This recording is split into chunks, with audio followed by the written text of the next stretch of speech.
Hello everyone and welcome to a very different Smackdown. Today's Smackdown will be a tribute show for both Bray Wyatt and also for Terry Funk, both of whom passed away over the last few days. This has the potential to be quite the emotional one, and I really can't blame anyone. If you do get emotional, please don't be afraid to be emotional in this chat and to say how you feel, because I'd imagine there's going to be a lot of feelings in this one. We already started with someone following on Twitter. Thank you very much, Vincent, for following, not on Twitter, on the Twitch side. I very much appreciate that. We continue to grow in numbers there as well, which is always handy and worthwhile. I'm not sure what's going to happen here. And honestly, I'm a little bit nervous. You guys know I've been emotional over the last few days. We'll see how it plays out, but I'm very happy to see so many people in the chat already sharing the love. We start with in memory of Terry Funk and Windham Rotunda. And then we go to the ring. Eric Rowan is indeed there. You will always recognise who was closest by who is literally closest to the centre. Triple H in the middle, he is flanked by Cody Rhodes, Braun Strowman and Eric Rowan. Fireflies in action, good to see from the crowd.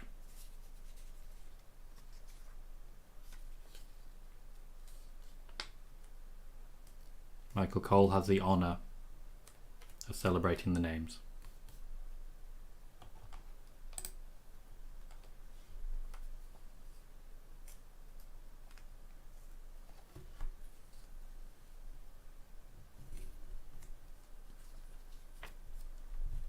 Eric Rowan looks like he's very much feeling it. I can't imagine what he's going through right now. We start with a moment of silence, which I hope to see everyone observe.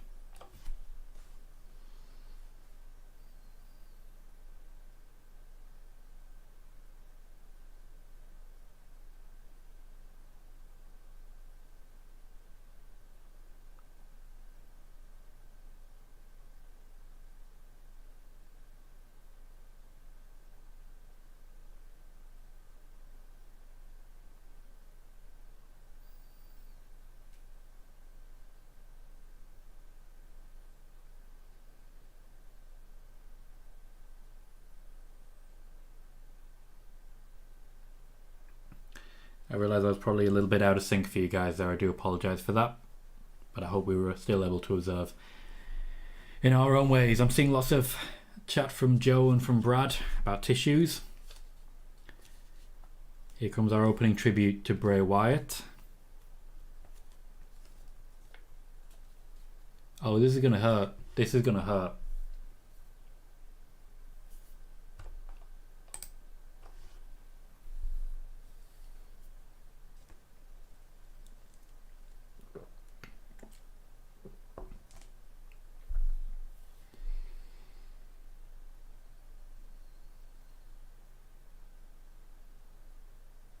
This is about to get real and I'm not ready for it.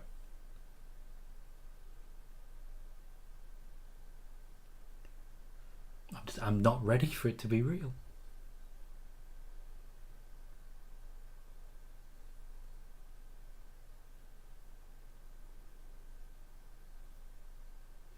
It doesn't feel like we're not going to see him again. It feels like he's about to walk out into a feud.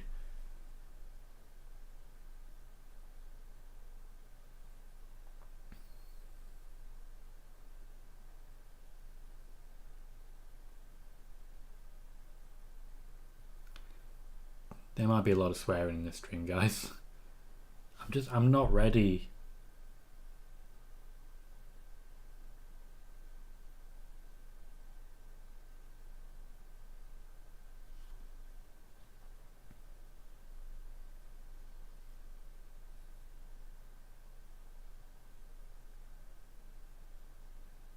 It's not often you heard this sort of joyous music when The Fiend was in tow.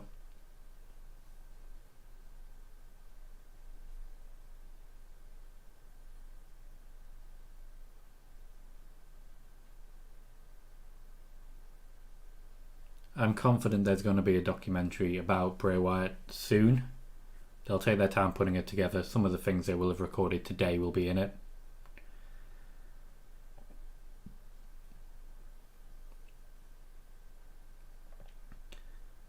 That promo after he first won the championship, that was the one. That was the one.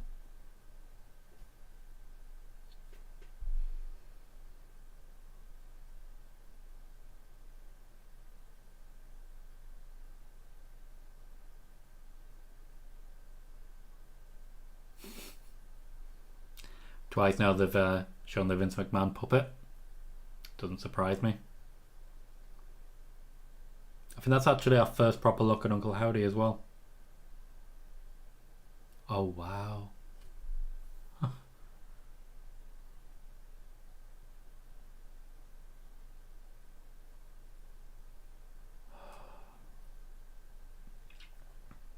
We lose Bray, they lose everything.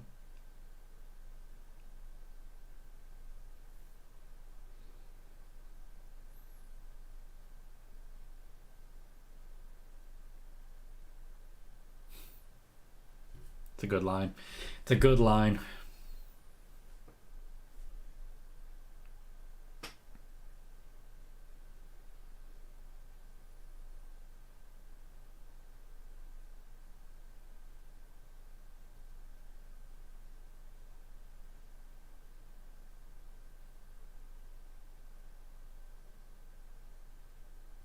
I'm never going to be okay with this.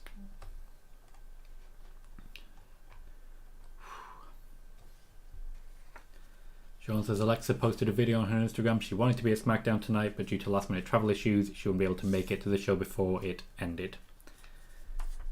I can understand that. They did reach out. They wanted her there and she wanted to be there. Corey Graves is gone. Scarlett's fully crying. Zelina Vega, Braun Strowman, they are struggling out there.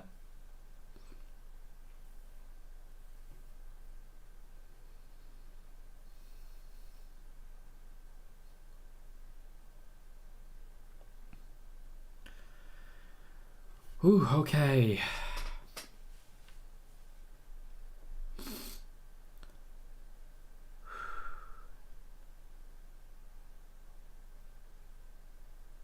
And naturally they set up the rocking chair in tribute. I held it together. I was doing well. It's real now. Okay, we're on commercial break. Yeah, I'm not going to sit here and bawl, but I'm not going to hide it either. It hurts, and I'm a fan. I'm not family, I'm not a friend.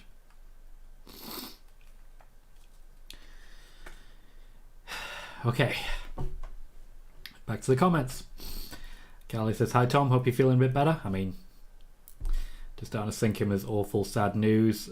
Joe, I appreciate that. Bailey says WWE are very good on these tribute packages, which is absolutely correct. Callie said it's going to be a real tearjerker. C-Mac saying, damn, this hurts. Dom saying the same. Brad, in response to Bray in that video package, saying he is forever. Sean says, Seth also said in the video he wouldn't be at SmackDown either. Wanted to be with his family and would have to leave a day early. And I think Bray Wyatt, of all people, would understand that. Hey James, how you doing, man? Ricky says, I love the tribute, but this hurts. I'm crying. Megan, how you doing? Says that was a beautiful tribute. No Daz, no idea what the card is. But I do believe we still have a United States Championship match and a Women's Championship match. John says, I don't think I'll ever have a connection with a WWE superstar more than I did with Bray Wyatt. My relationship with wrestling will never be the same. Thank you for everything. Windham. And Mustafa says, wow. Tyler G says, rushed home from work for this. Got me teared up. Make saying heavy tonight. Yeah, it's a difficult start.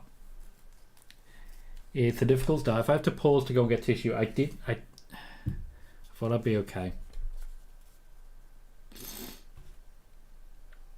it was seeing Scarlett, seeing someone already crying. You can't help it. Pete says nobody does a tribute like WWE. God bless his family. Okay, I might be a little bit snotty from here on. I do apologise for that, but we are where we are. Megan says, I saw Alexa's video. Hope someone gave her a massive hug after that. I hope so, and I'm sure they did. Heck is the evening, Tom. Had to get through the tears after that tribute. Just remember, we shouldn't be sad, but we should be happy we got to see him perform and do what he loves more than anything. Bray will live on forever.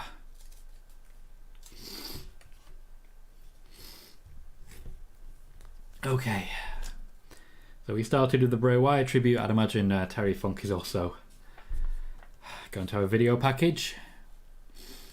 I didn't necessarily watch a lot of Terry Funk's work, which is why the Bray Wyatt news naturally hit me a little closer to home because of the ability to relate.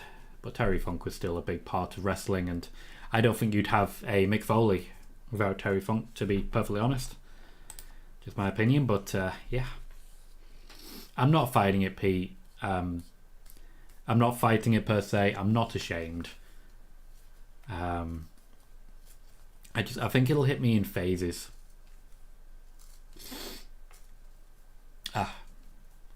Now it's Terry Funk's turn.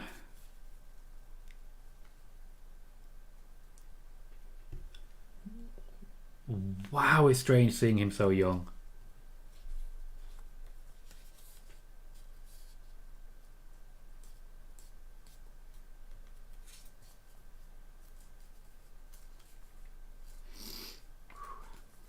Pete says Terry Funk was an OG. Mick Foley will be crushed. Mick Foley, yep. There's the quote.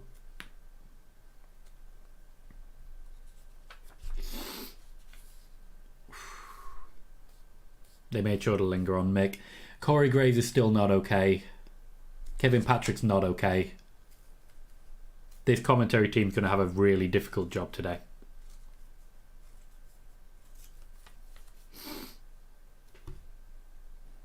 Gotcha, Daz.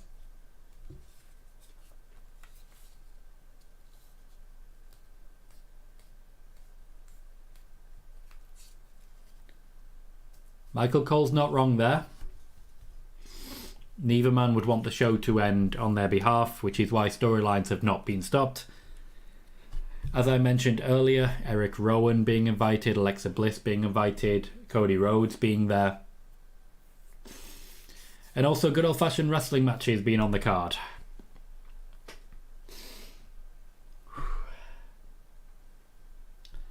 Okay. Pete said this is where Cole is great. The man's a professional. And he shows it every time. So we're opening with Rey Mysterio. He's clearly not the happiest, but he knows what his job is now. He will be facing Austin Theory. Sean says, I can imagine how Rowan is feeling losing two close friends in the span of 3 years. Rowan was there for Brody Lee's tribute. He was always going to be there for Bray Wyatt's.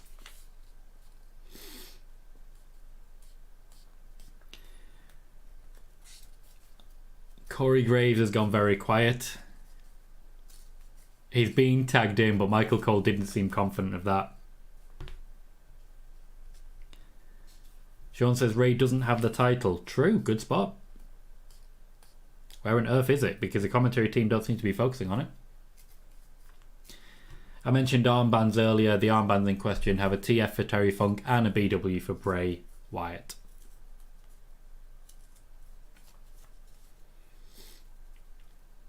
Okay, so the United States Championship match is actually at Payback. Interesting. Carnage 12, welcome. Says Bray Wyatt is my favourite wrestler. It'll not be the same without him. I'm going to rewatch all the matches he had as a Fiend. I think a lot of people are choosing that as a tribute, and it's a very fitting tribute. He wanted to entertain. He wanted to create. He wanted you to enjoy the show. So enjoying his work is a very good way to make that happen. Oh, of course. Rey Mysterio is taking on Grayson Waller this week.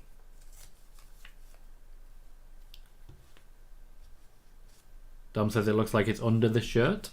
Interesting. Doesn't seem to be. Pete says, on a lighter note, I had a tooth out today and it cost a small fortune and they cried at that. Fair. I see a thank you Bray sign in the crowd. I don't know how this crowd is going to react to most of the wrestling. People like Grayson Waller, their heart's not going to be in the booing. Not going to be in it at all.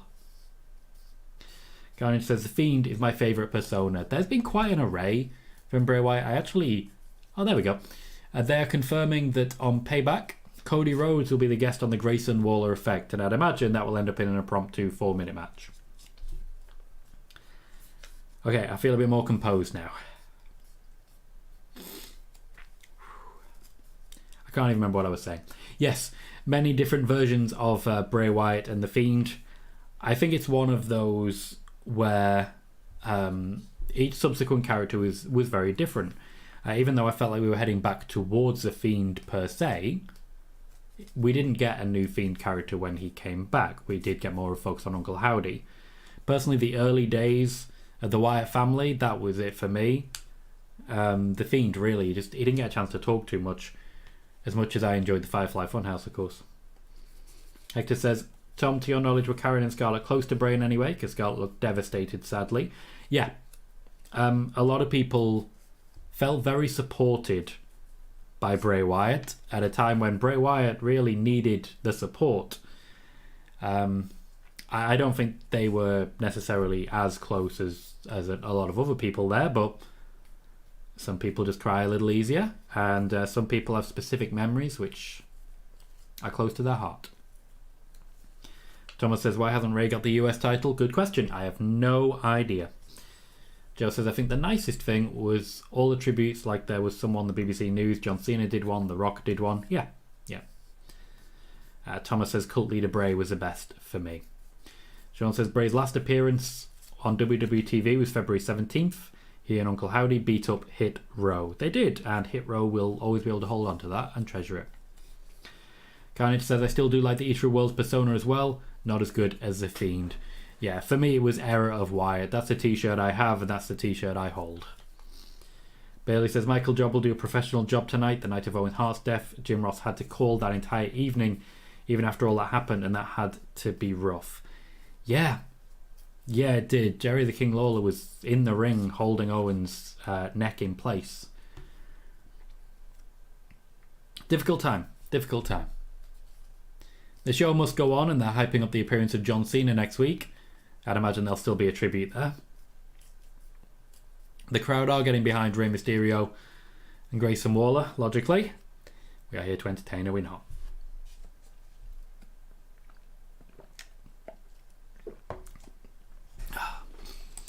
So we're about 20 minutes into the show. We're into our first wrestling match. We have had early tributes. I'm expecting to see more over the course of the show, but ultimately, as they say, quite rightly, the show must go on, and that is very much the plan. And Carnage has both the titles that Bray held. I don't believe Bray Wyatt held many other championships, the tag team championships, as I recall. So we've got Rey Mysterio versus Grayson Waller. If the show must go on, then the show must go on. Who have you got winning this one? Personally, I can't look past Rey Mysterio. He's on the build at the moment. Grayson Waller is more of a talker, and he's getting lots of plaudits for that, but he's certainly not winning matches. He's only had the one, as I recall. I'm sure there's more to come from him, and he has a long career ahead of him, but Rey Mysterio, for me, will be picking up the win. C-Max says, Rey Mysterio is truly impressive. How many Hall of Famers have still wrestled after receiving it at this capacity? To be fair, I think it was a very early induction for Rey Mysterio. They don't often induct people who are still actively wrestling. Hector says, it was a nice touch to see them bringing in Rowan for tonight. Any chance we will see him in a match or no? No chance. He's not there to wrestle, and I don't believe for a second that he's emotionally capable of wrestling. Nor do I think we should be... even if he said he was going to wrestle, if I'm in charge, I'm saying no thank you. It's not right for me for that to happen.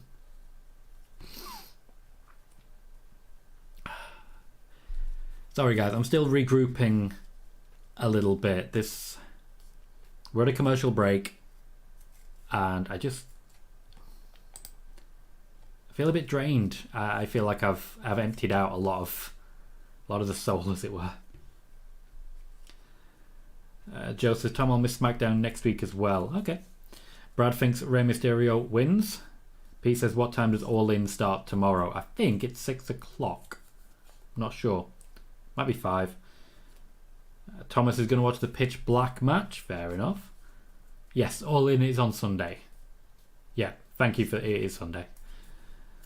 Pete says he must be devastated after losing Brody as well. Joe has Ray to win as well. Yeah, tomorrow I'm going to be at an Eve Wrestling show at the Dome in Tufnell Park. I've been invited down by Eve Wrestling, who many of you will be familiar with from this chat. Dan Reed, who's in charge over there, has asked me to come down and check out a show, so I absolutely want to do that and support my fellows. After all, in many ways, Eve Wrestling is the official promotion of the Tom Colohue channel. Just because, you know, Eve Wrestling's here.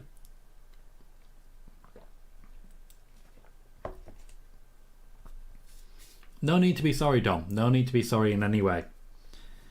Says, just want to say I appreciate you, Tom, and chat. Just really wanted to see the next story for the Wyatt 6.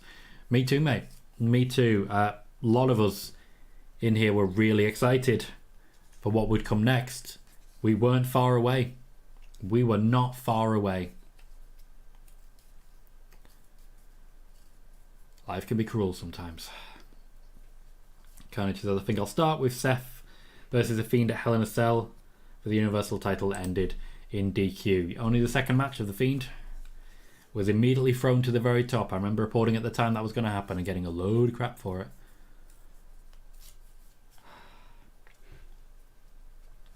I don't think the crowd are going to be 100% invested in anything the WWE put on today.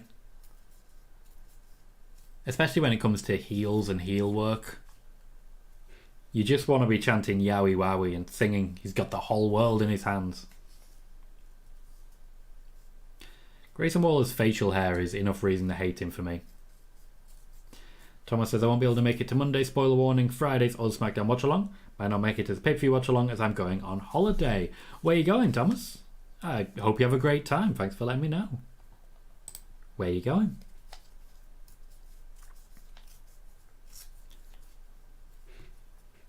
Waller, so far, I've got to say, he's impressed me on the mic. He has some unique offense, but I wouldn't necessarily say he's impressing me in the ring. Oh, Paris, I've just come back from there in May myself. Only 3 months ago, I was in the north side of Paris, in Montmartre. The centre of the Bohemian Revolution, as I'm led to believe. Good times. Very good times. Wasn't the highest kick, when you consider it's Rey Mysterio, surely you can get a kick that high.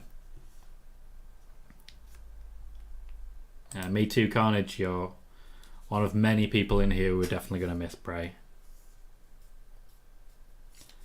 Hector says, for me, the biggest takeaway from Bray's career is that he never really got a substantial run as a world champion. I feel like he could have had a very interesting run with all his creative ideas. Me too. Me too. This seems like it was going to be the time, but I was thinking earlier, he's actually the previous Universal Champion. Literally. If you go one back from Roman, it's Bray Wyatt. The Fiend, particularly, in The Fiend's last match.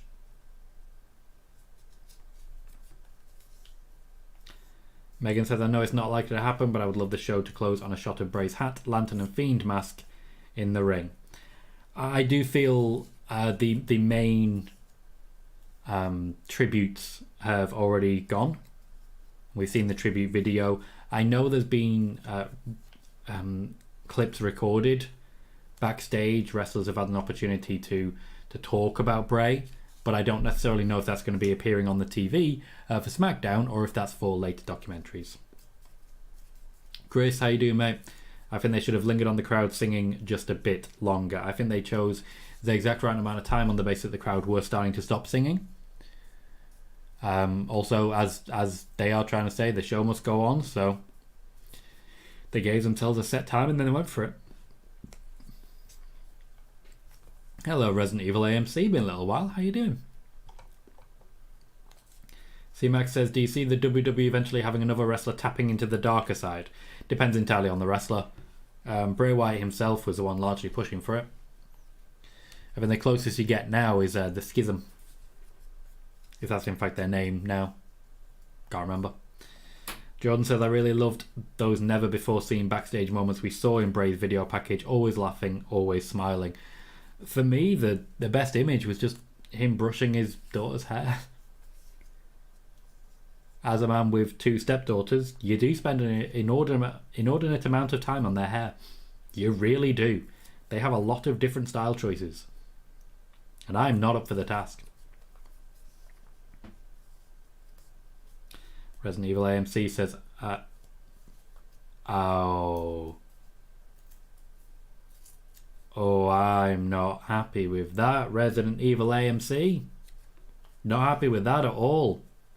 Do not like what you've said there. Gonna be keeping an eye on you now. Austin Theory interrupting the match between Rey Mysterio and Grayson Waller. I'd imagine this may lead to a distraction win for Grayson Waller. Thomas says, I'll catch it with a pay-per-view watch along. Could you put a reference when the main show starts so that I'll be able to sync up? Yeah, it's always exactly an hour after I start. Always exactly an hour after I start. The double crossbody was clunky as hell. Awkward. Yeah, Joe, you're acting like I've never been to London. I've been to London many, many times. Dom saying, I like the Bray senton from Ray.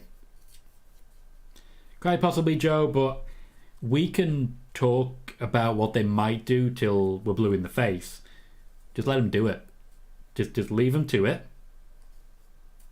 Just leave them to it. They will give you something, okay?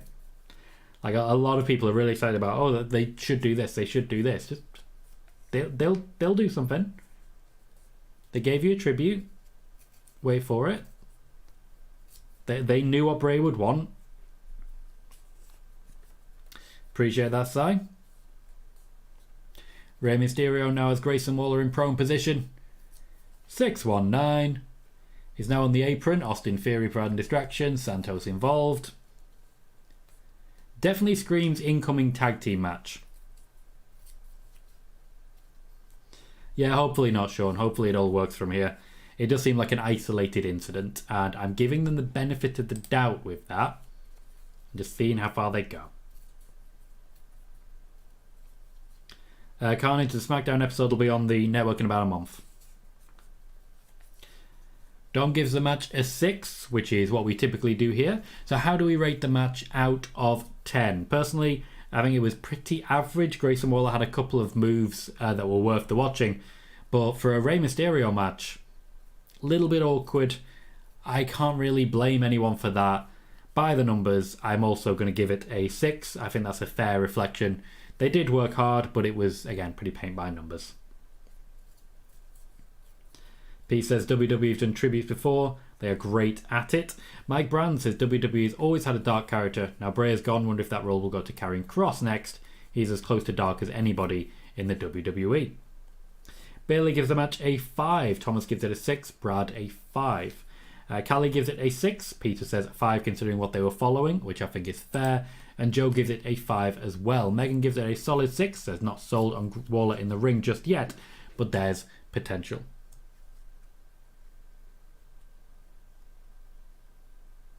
I think we're supposed to be seeing a video here, but in fact we're seeing the wrong feed.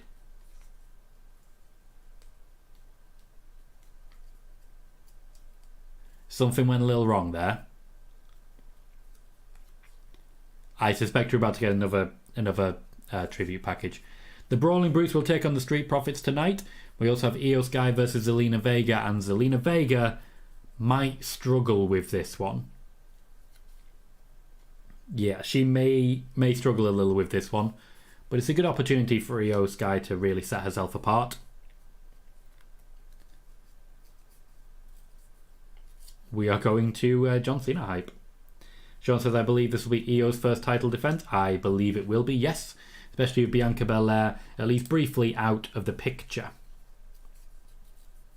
Yes, Carnage, there will be brief clips from SmackDown all over YouTube very quickly. If you pop there now, you might still be able to see the tribute. Anthony says, hi Tom. Hello Anthony, how you doing, mate? James says, I wonder if Uncle Howdy will show up. We'll have to wait and see. And Brad Becker says, the Wyatt family is born was the package. Cool, looking forward to it. So says, that was awkwardly reminiscent of the Wyatt teasers. Glad they pulled it quick. Yeah, in editing, there's something called a J-cut, where the audio starts before the video does. That's a very Bray Wyatt trick. And I'd imagine people such as Rob Fee, for example, who's worked with Bray quite extensively, will want to be making things like that happen. For me, that's a good call. Whew. So it seems like there's a lot of 6s, a lot of 5s when it comes to that particular match. No particular standout, but still worth having on screen.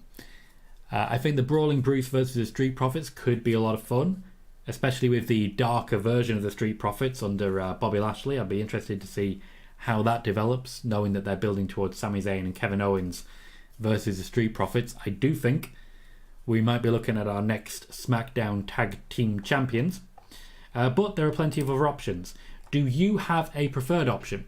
If you had to answer the question, who is the next SmackDown Tag Team Champions or the next Raw Tag Team Champions, who would you have take the belts away from Sami Zayn and Kevin Owens? Chris also gives the match a 6, so we're definitely all of an agreement in the 5 or 6 region. Now, while this is a very special edition of our SmackDown watch party, we do watch SmackDown every single week. John Cena returns next week, of course, and if you want to see more of this channel, this chat, and this show, please do remember to hit subscribe, or just watch till the end, and the YouTube algorithm will pick it up and make sure that you find more of my content. Chris thinks the Street Profits are the right call. Dom thinks the Street Profits are the right call. Thomas thinks the Street Profits are the right call. Starting to think that maybe the Street Profits are the only option at this point. C-Mac also says Street Profits. Brad is saying Street Profits are SmackDown, not sure for Raw. Chris says, my roommate, when he found out, said, I know Bray's passing is real, but what if it was Bray being Bray? Bray was a bit of a trickster, a bit of a low-key. He absolutely was, and I think that's fair. There's a reason a lot of us felt that the announcement was a little bit sus, but I do feel he wouldn't go that far. That has the potential to hurt people, and that's not him. Jack, you alright, mate? Says, with you saying SmackDown tag titles and Raw tag titles, do you think they're splitting the titles? Yes, but only when they have the right tag teams for it. The Street Profits taking the SmackDown tag titles means that Kevin Owens and Sami Zayn can remain the Raw tag team champions. Joey says, not really a fan of Waller's booking. Still hasn't won a match yet since being on the main roster. That's not really what they're trying to do with him. With Grayson Waller, they're building him purely orally, which is a weird way of saying it, but it is basically how they built Elias for so long. It's a very similar push. Carnage, just watch the 10 bell salute. Callie says they need to get DIY back together and then build them up. That may take too much time for what they need to do. Eric says, I have the new Street Profits being the SmackDown Tag Team Champions, Imperium to be the Raw Tag Team Champions. Now, Imperium is a very good shout and a very exciting prospect. Sean says, do you see Becky winning the Falls Count Anywhere match on Raw? Yes, I do. We're on to our next tribute. For Bray Wyatt, once again, the voice of the WWE Universe, sharing their love.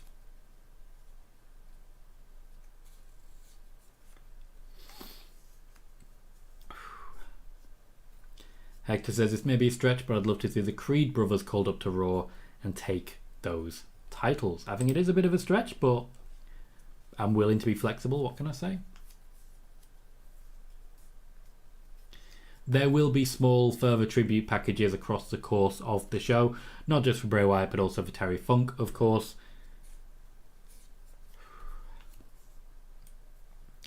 And yeah, it's a tribute show. There'll be plenty of small clips and the like. Okay, yeah, I know what's happening there. They have just announced that LA Knight will take on Finn Balor, and they described them as Bray Wyatt's signature opponents. That's a tribute match. LA Knight versus Finn Balor, that is a tribute match. I suspect Finn Balor is laying down for LA Knight tonight as a way of saying thank you to Bray as well, because Bray believed in LA Knight.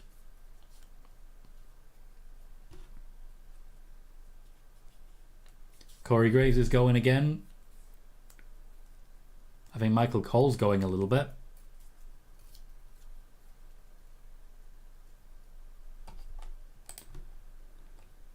Okay, there is logic to this feud they're showing us. Zelina Vega picking up multiple wins over Io Sky before Io Sky became champion.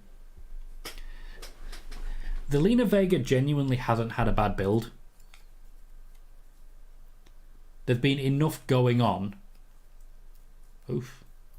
See, I didn't manage to see what was going on with Shotzi there. No clip I'd seen. But yeah, Zelina Vega is genuinely getting a push. The LWO push, the appearance at Money in the Bank, the match against Rhea. I know it's not the biggest push you've ever seen, but she's part of a pretty strong SmackDown women's division right now. You've got clear people at the very top of that division, sure. And Io Sky in many ways is not actually at the top. That would be Bianca Belair and Charlotte Flair. But with the use of Bayley, with Dakota Kai involved, Shotzi and Zelina Vega orbiting them, I think they're doing good work at the moment.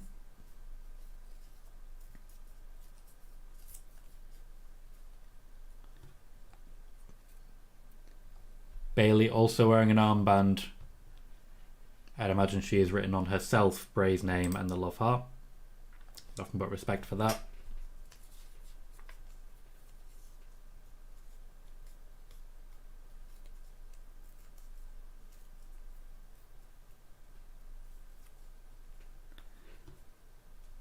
Bayley's little cackle slipping in between pretty much everything she says. It's very interesting the way she does it. Kevin says, I hope WWE continues the storyline between Shotzi, Bayley and Io Sky. That is the plan, yes. That's what they're going to be doing going forwards, keeping it in public eye. And Chris is loving that Dakota Kai is back on the screen. I agree, I'm very glad to see her. She's not going to be getting physical, they're going to be protecting her, but she's back. Now we have Io Sky versus Zelina Vega up next. Much like the first match, I asked you who was going to win. Can you tell me in the chat who do you think will win between Io Sky and Zelina Vega? And yes, I know it's a women's championship match, but stranger things have happened. While you're thinking of your answer there, because I know you're going to need a lot of time to think about it, I do think it's worth saying Bayley and Zelina Vega both very close to Bray Wyatt. Bayley essentially came up with Bray Wyatt and benefited from that partnership.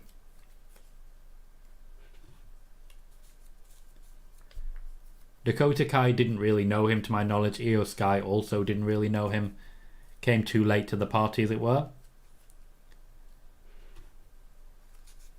I don't know how Zelina Vega is going to be able to keep this together, because as she's mentioned herself, Bray believed in her, was one of the first people to believe in her and to really get behind her.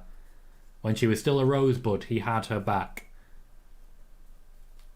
Funny how often you hear that phrase, he has your back. Bayley has Io Sky winning. Dom has Io Sky winning. Callie thinks Io Sky is going to win. Joey says, I think the Profits are going to be built up as a big heel tag team since the Usos broke up. Eric says, is WWE keeping Asuka and Io Sky separate on purpose? Yes, they are. Brad says Io, in my humble opinion. C-Mac says Sky. And Eric says, P.S. Io Sky for the win. Hector says, if the LWO wasn't as over as they currently are, but Santos turning on Ray to get the US title is something I'd like to see, because there's motivation there storyline-wise. Sean says, is it true that Dakota's appearance at SummerSlam was last minute? Yep. She got a phone call the day before. And then immediately jumped on a plane to get there as quickly as she possibly could. Literally arrived during the previous match.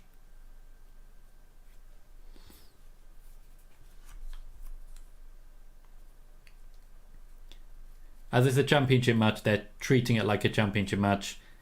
Io Sky and Zelina Vega getting star treatment.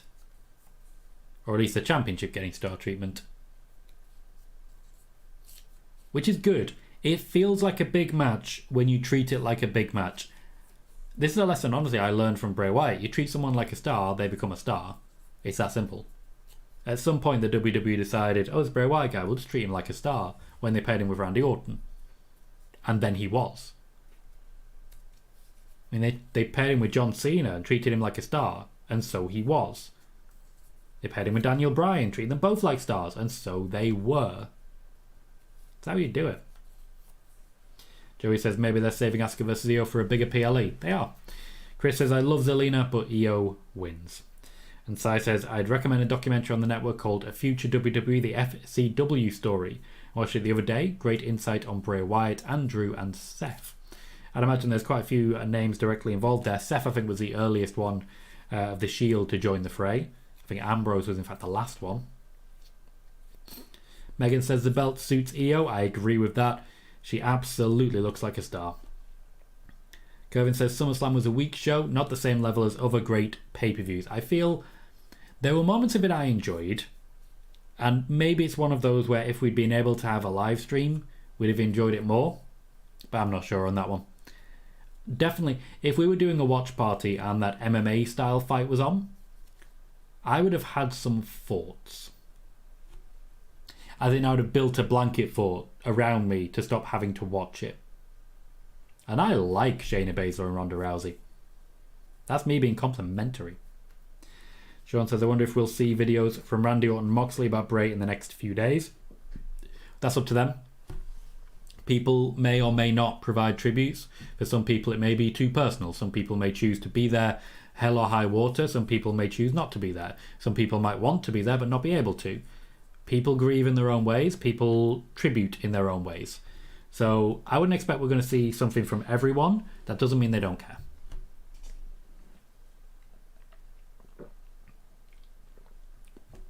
It's one of those times where I'm kind of heading it off at the pass. I know no one in here would be so reactive and negative, but I still feel the need to head it off at the pass and make sure nobody is having that moment. Joey says, I'm excited for LA Knight versus Finn. Hope they'll have a lot of time for the main event. That will be the tribute match. That will 100% be the tribute match. Carnage thinks Io is going to win. Joey says SummerSlam was a bit disappointing. Sai says it's a different approach to a tribute show, and really the first one since social media arrived. They're grieving online instead of to a camera. There's no right way, but this seems more considerate or less intrusive. Joey says I really enjoyed Logan versus Ricochet and Finn versus Seth from SummerSlam. And Callie says I think Roman should make a tribute considering he's a top guy at the moment. Callie, we don't get to make that decision. Doesn't matter where he is on the card. If he does not want to make the same tribute that other people are making, that's entirely his prerogative. He may well be making his tributes directly to family. He may well be making his tributes elsewhere. It's not up to us who does what. Mike says, will we see Uncle Howdy tonight? Definitely. Probably in clips and high packages. Right now they're showing us the Fiend's debut, and there is a QR code on screen. He modernized wrestling. And they're going to be taking those lessons for the rest of their existence. God damn it. I don't think we'll ever fully accept or understand how much he gave to wrestling. Did anyone see what's on the QR code? Did anyone catch up on it? Kevin says Judgment Day's main roster Raw for 16 weeks is getting tired. Debate on that. It's Judgment Day. They're by far the best thing on Raw. Callie says, did anyone scan that? Did anyone scan it? Did anyone scan the QR code reader?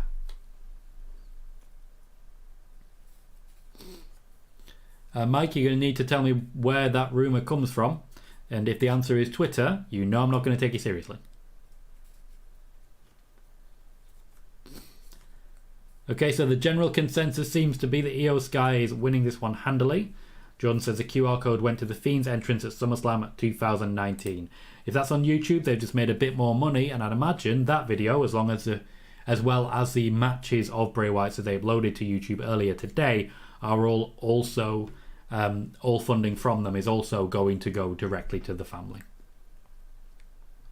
Okay, Mike, so it's not Twitter, so what is it? What's your source?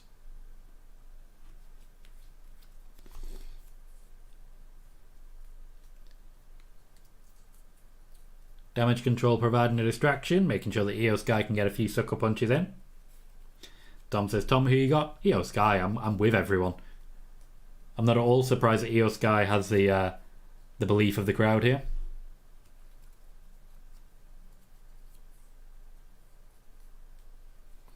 Io is wrestling heel, and for me, it's a bit awkward.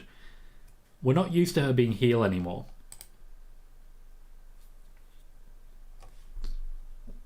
He was Carnage, he was. Kevin says, sorry, not main roster. The Judgment Day's main event, Monday Night Raw, for 16 weeks, getting tired and boring. They are the big names. They are being built as the top level, and they're trying to establish Damian Priest as championship material. Sometimes that takes time. So far, no real high impact. Zelina Vega did just get thrown off the top, but I feel like we're missing a little bit of athleticism. Sean says, did everyone know Zelina is one of 4 women to hold both the WWE Women's Tag Team titles and the Impact Women's Tag Team Championships? Right, and the Iconics are 2 of them. I don't know the 4th. Tell me more, Kervin. Of course. Naturally. Sorry, tell me more, Sean. I read the wrong message there. Says the others are Peyton Royce, Billie Kay, and Chelsea Green. Did not consider Chelsea Green.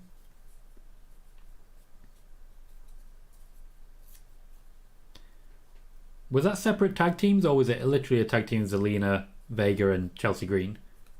Or Tia Trinidad, I should say. Not allowed to be Tia anymore, there's another Tia. Speaking of, Zelina Vega has got a little bit more momentum behind her now. It's still kind of plain. She's picking up a bit of momentum, but we're lacking actual wrestling moves so far. Here we go. Nice DDT, okay. Picking up a bit more excitement. Sean said Zelina and Carmella were tag team champions. I genuinely do not recall that. No recollection whatsoever. Zelina Vega going back up to the top rope again. Well, sorry, second rope. Eddie Guerrero tribute on the nose at the moment. And a Meteora into a pin. It's a nice pin, that. Going to a pin during a replay. They should have cancelled the replay there. It really shows how good that Meteor is. She lands perfectly on the shoulders. Not much involvement from Damage Control so far, which I think is a good thing. Separate tag team. Thank you, Brad. Io with a drop kick and a kick up. See, she's playing ego, but people don't want to boo. It's Io Sky. She is the Batista of Damage Control. People really get behind her. Going for another power slam, which we know is going to get reversed, and it does, into a DDT. Io selling it like she landed on the back of her head when she did not. Dakota Kai looks a little worried. Went for a code red, but was too close to the ropes. Powerbomb? She seems to be overcooking it. Nope, it's fine. A sit-out powerbomb. Sorry, not a sit-out. A kneeling powerbomb. Sean says, who's the Triple H and Randy Orton of Damage Control? I mean, it's pretty easy to see, surely. The leader is Triple H. That will be Bayley. Bayley says, when would you turn Io face? Very soon, in fact. Very soon. Personally, I'd have her wrestle and defeat Bianca Belair. Then I would have Bayley turn on her, at which point she turns face. Have her vanquish Bayley, and then we get to versus Asuka, probably at WrestleMania, with Kairi Sane winning the Royal Rumble to make it a triple threat. Io Sky luckily rolling to the outside. I say luckily. You never know what was intentional. But she's in a strong position now. So you got to use the whole ring space. It's not just what's inside the ring. It's not just what's between the ears that counts. Dom says, I think they're trying to make Io a heel. They're not trying. Io is a heel. Damage Controller heels. Did you see Zelina Vega creep forward ever so slightly before she took the impact of the move? Just to make it look better. Jack says Carmella and Zelina Vega won the title on November 22nd, 2021 Raw. They held the title for 132 days. I still have no recollection of it. It is a win for Io Sky of Damage Control. Zelina Vega definitely put up a fight. She's being checked on at the moment.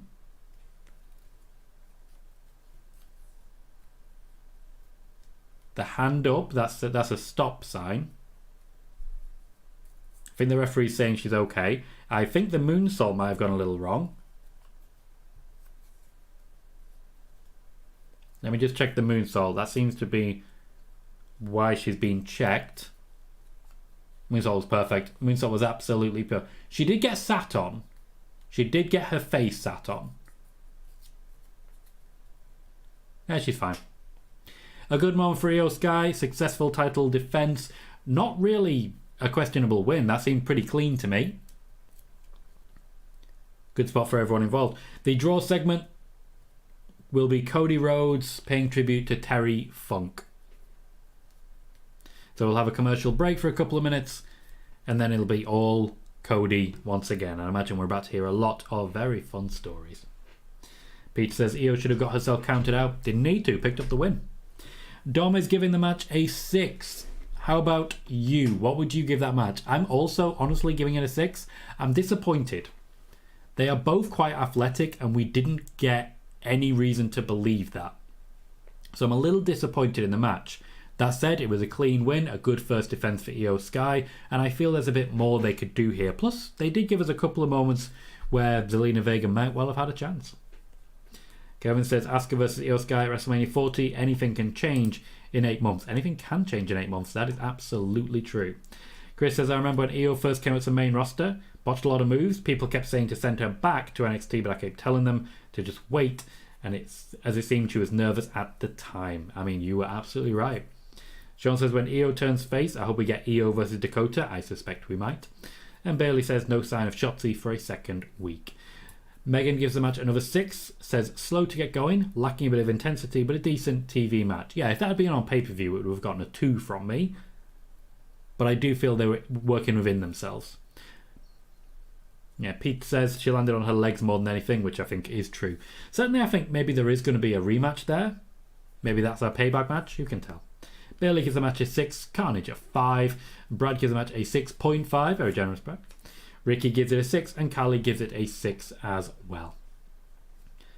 Kevin says, wait, Cody Rhodes is a draw, but Monday Night Raw ratings 1.5 million views. Yeah, it's not network TV, it's cable TV. Very different situation. Also, Cody Rhodes is definitely a draw. I mean, look how much the ratings have dropped at AEW since he left. It was all him. It was all him.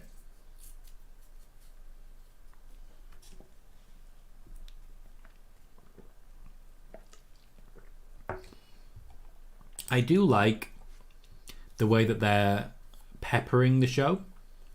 So you get a match, you get a tribute, you get a match, you get a tribute. Exactly as I said earlier, but I'm happy that they're doing it that way. And imagine backstage right now, Eric Rowan's getting a lot of hugs, and so he should. As right now, it'll be Zelina Vega.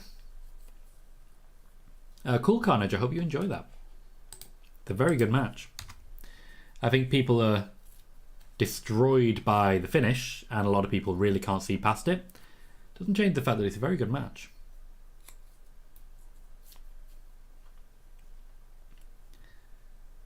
I also do find it a little upsetting that the Payback promo feels like it's a Bray Wyatt promo. I don't know about that. 456 says, hello to all. Tom, thanks for your work. RIP, Bray, and blessings. Thank you, 456. I appreciate that. When you drop in, you keep it short and to the point, and I appreciate the way you communicate, sir. But I don't know your gender. I appreciate the way you communicate, regardless of whom you may be. We're seeing a few more tributes on social media for Bray Wyatt.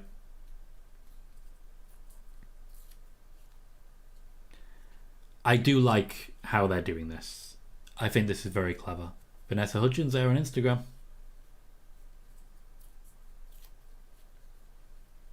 Not just wrestlers. Yeah, I think they're going to linger on Alexa Bliss there. Yes, they are. It's a fitting moment for her. I can't describe how close they were. She's another one that Bray recognised the talent of early. And I don't think she'd have had a lot of her later career opportunities if not for Bray. I think honestly this increases the likelihood that she may not return to wrestling, but that's just my opinion. Whew. Sean says, are you excited for All In, Tom? Yes, I am. I'm looking forward to just a bit of change of pace, to asking my friends, who's that? Who's that? Who's that? Who's that? And being a real prick about it. I'm very excited for that. Now, just before we continue though, I do have to say two things. Whoa! That one. You can literally sync up by Cody's entrance. Megan said if this had been a pay-per-view match, I would have been annoyed to have sat through it, but it being TV and under these circumstances, it's okay. I get what you're saying.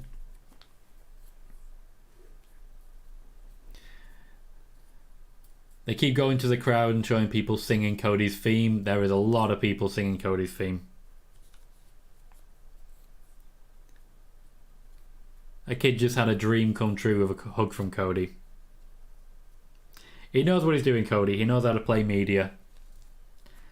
I still remember a media call I was on with Cody Rhodes where one of the people asking questions, they came to her and the question that she wanted to ask had just been answered. Literally the person before had asked the exact question she was looking to answer and she didn't have a backup ready. Kind of an awkward moment. Kind of an embarrassing moment. And Cody was like, no, it's okay. I'll give you a question. I'll ask a question. Cody, what's your favourite energy drink? And stuff like that. The man knows how to handle media. Carnage says, what's your favourite Bray Wyatt persona of all time? I believe I've already answered this. The era of Wyatt. And I don't think it's going to change. That original Wyatt family, particularly the instance with Randy Orton, that was the one for me. 2 minutes to draw segment. Cody Rhodes is in the ring. This is going to be very emotional. What do you want to talk about? Because we know what they want to talk about. Crowd are chanting Cody. The man be over.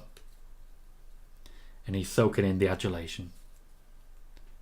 You going to be okay, Cody? Nice suit. You got this. You've got this.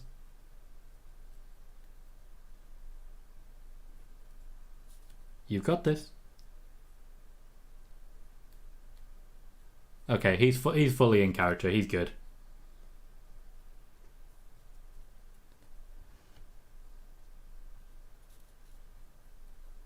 He's adapted it. Good play.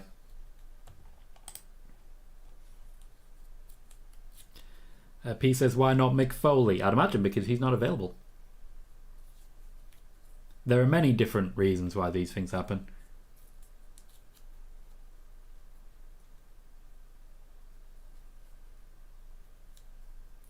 Peculiar insults with Terry Funk's raison d'etre.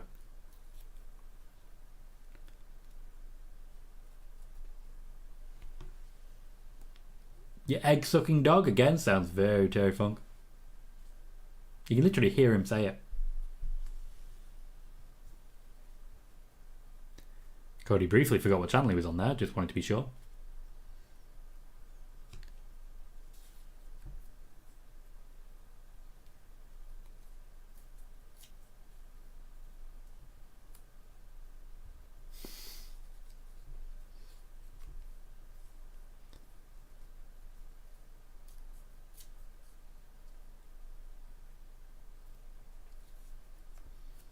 It was always an interesting one. If you heard Terry Funk speak, it sounded like he wanted to kill you.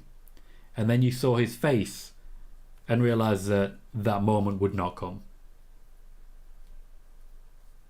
I didn't realize quite how old he was. He did lead a very full life.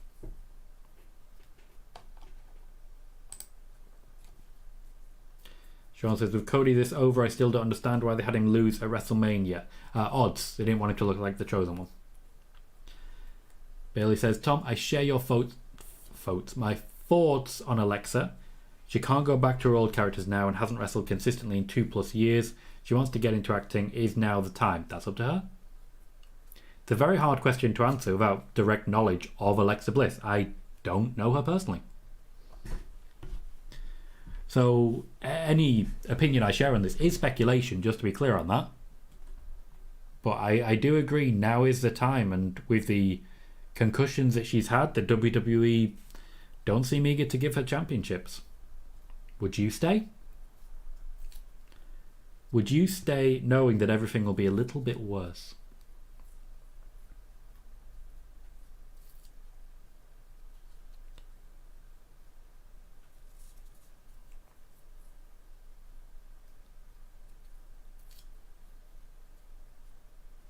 I don't know what West Texas State is. We're going to need some explanation on a lot of this. Cody's a real throwback, isn't he? It genuinely feels like Dusty Rhodes has just walked into the ring.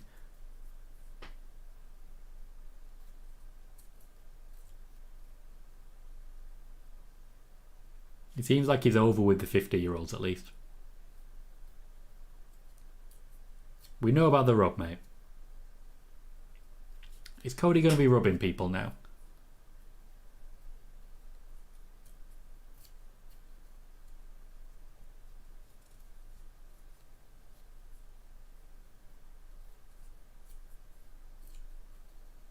It's a concept that Cody lives by.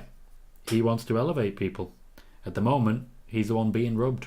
But he wants to do some rubbing.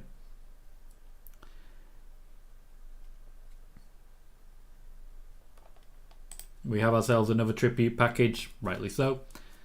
Hello Khalil, how are you? Yeah, understand that, Ricky. Makes sense, I understand. Carnage, I have met Bray Wyatt. I definitely wasn't able to stay with him for a whole day, but it was a life-changing experience, I'll tell you that. The man made you want to be as good as him. And I think it's true of all of us that we haven't always been...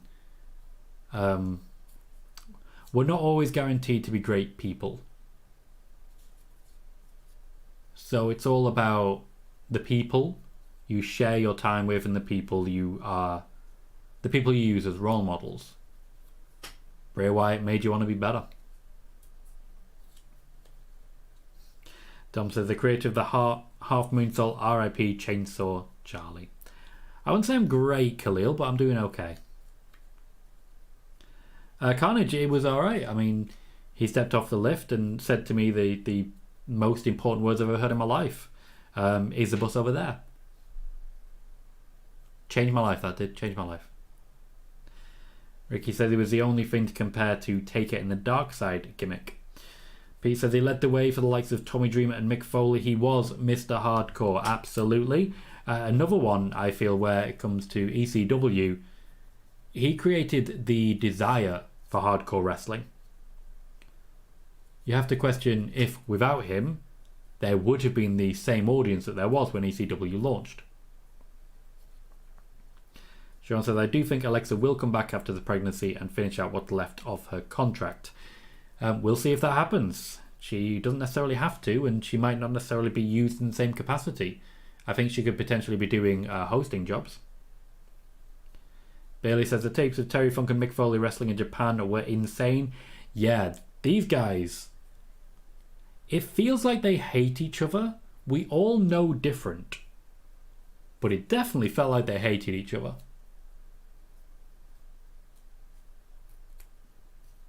Of course, the Hall of Fame induction was 14 years ago.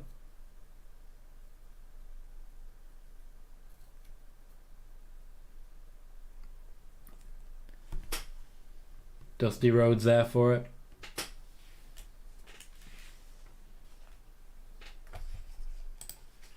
Oh, high praise from Jerry Lawler there. Sai says, my favourite Terry Funk story is when he didn't like how Vince had booked him one night. So left a note in the locker room saying, my horse is sick, see you later. You don't get away with that nowadays. You absolutely do not. Pete says, we'll always be remembered as trying to stop Mick getting up after the Undertaker fight. Yeah, that was my first experience of Terry Funk, seeing someone just come down and be like, Mick, stop. And they were feuding at the time. Everyone forgets that they were actively feuding. And Terry Funk decided, no, I'm going down there. You are not stopping me from going down there. Carnage, it was 2019. C-Max says, I met Terry Funk back in 2009 at a signing event with a very nice guy. Ricky says, do you think Bo will do the Fiend for his... No. No. No one will play any part that Bray Wyatt has played. Only Bray Wyatt can play those parts. I am not into any idea which involves someone else dressing up as Bray Wyatt. No. Oh, I'm scared of what's about to happen to Cody. I believe he just asked for a Terry Funk style hardcore match. Okay, he's not wrestling. The Brawling Brutes and the Street Profits.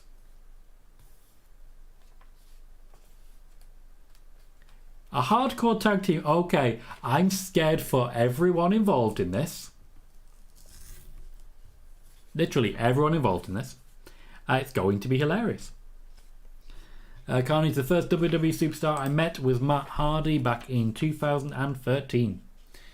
So the Street Profits are going to get hardcore. This definitely helps what they're building towards at the moment with a new, more extreme version of themselves. So this actually fits perfectly. When you say Terry Funk style, surely it's got to be slightly more comedic hardcore, and there's got to be a chainsaw involved. We're going to have to see Butch with a chainsaw chasing Angelo Dawkins around and around the ring. Probably chasing Montez Ford around and around the ring. And then Angelo Dawkins will take him out. Dom says, I just don't want the Brutes to get squashed. That's not going to happen. It'll be a relatively brief match because we do still have another one to fit in. But I don't think it'll be a squash by any stretch of the imagination. Peter's saying, get the tables. Carnage, I don't want to imagine that right now. I get that you're feeling what you're feeling, but he's not able to compete in those matches. And we did see that. They beat up Hit Row. That's the thing that happened. I don't see much value in that match.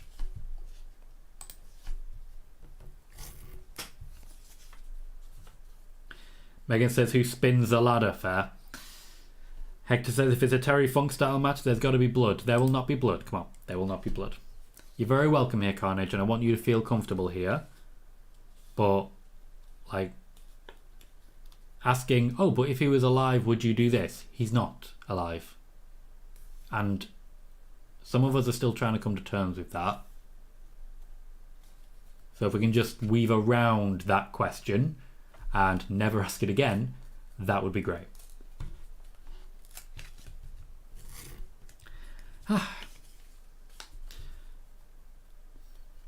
No worries, Carnage. So, we are into a commercial break. We have 50 minutes left of SmackDown. Cody Rhodes, I'd imagine, will be at ringside, maybe on commentary, but he definitely wanted to be there to celebrate Terry Funk and, of course, to celebrate Bray Wyatt as well.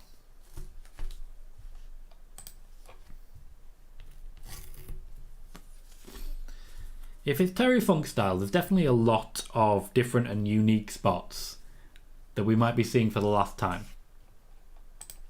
So they definitely need to show up and show out for this one. I definitely think they're capable of it. We know they've got the talent there. As we're heading into the second hour, I will once again essentially advertise the show. We do spoiler warning every Monday and Friday. That's our news show where you will find news that you can't find anywhere else. We also have, of course, our SmackDown watch parties and our pay-per-view watch parties. We have daily shorts with breaking wrestling news as well.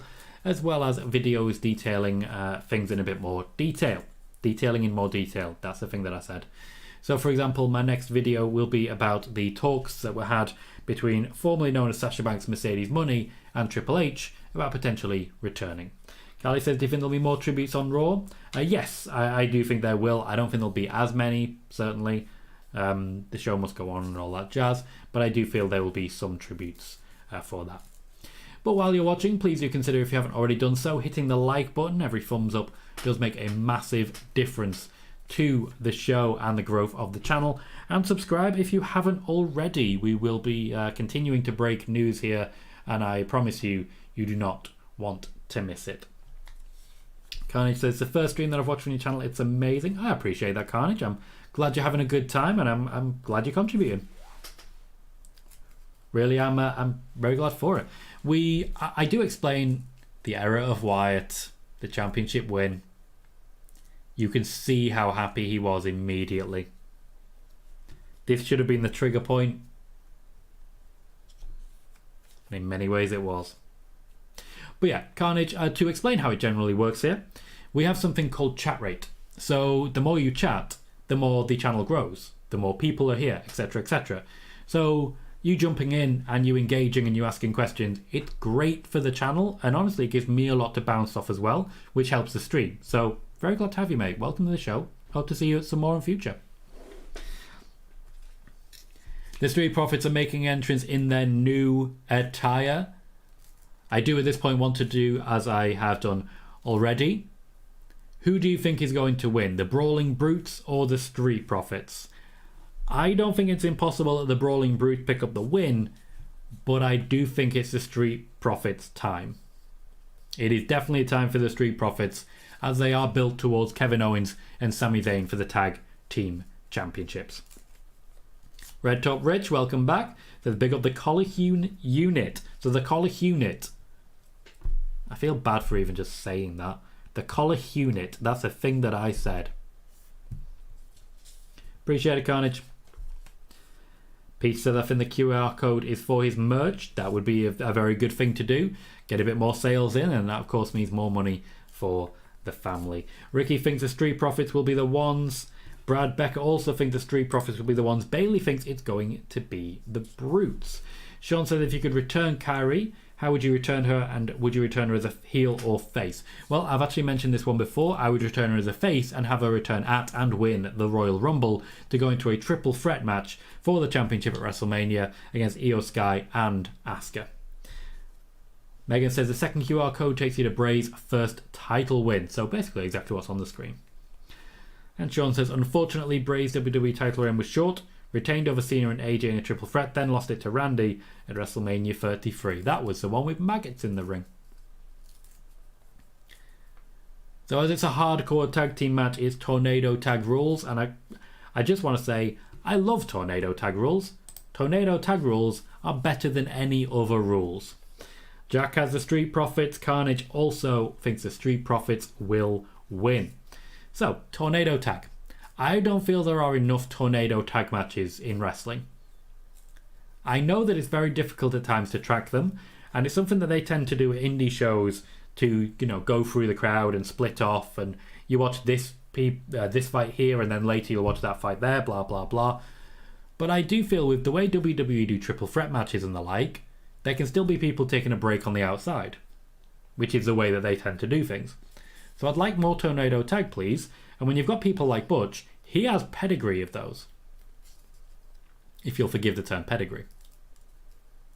Lovely drop kicks there from Butch to both Street Profits.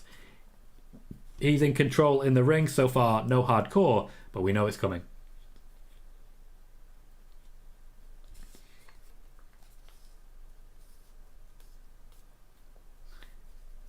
Michael Cole celebrating Terry Funk there. I liked what's happening here.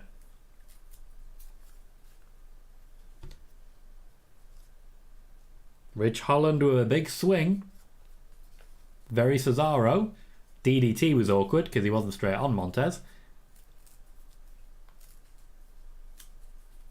I believe that's Angelo Dawkins' finisher.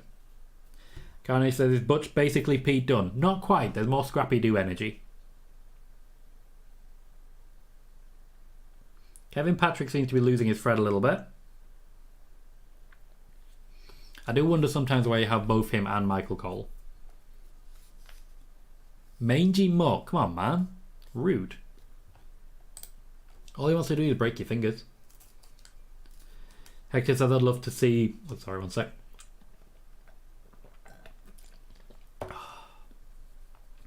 Hector says I'd love to see Fight Night versus the Profits and Bobby Lashley at some point. We've safe to say it'll probably be a banger.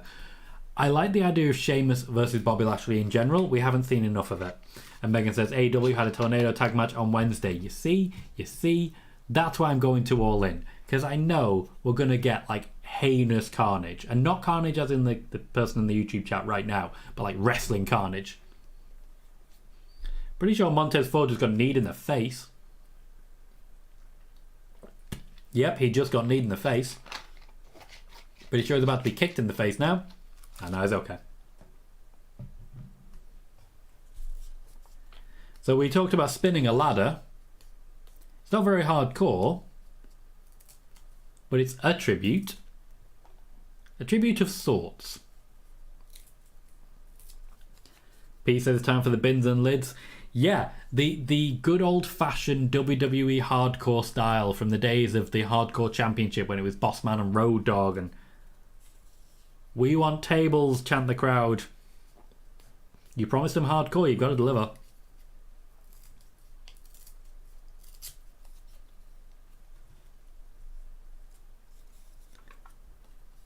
Montez Ford about to fly.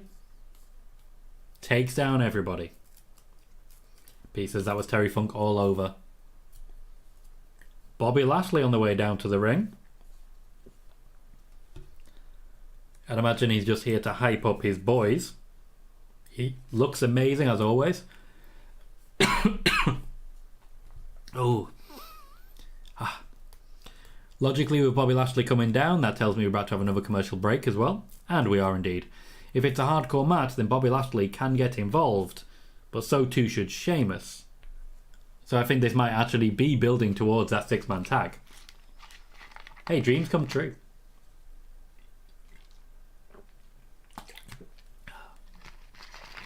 Proof that dreams can come true.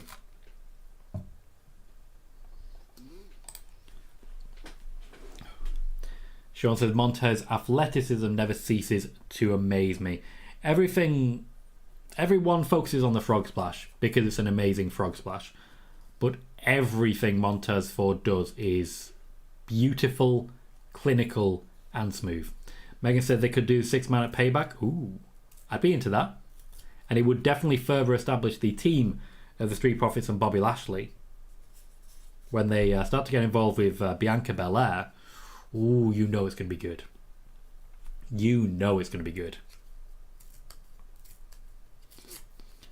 2/3 of the way through SmackDown. I've had a number of tributes, but still a number of matches.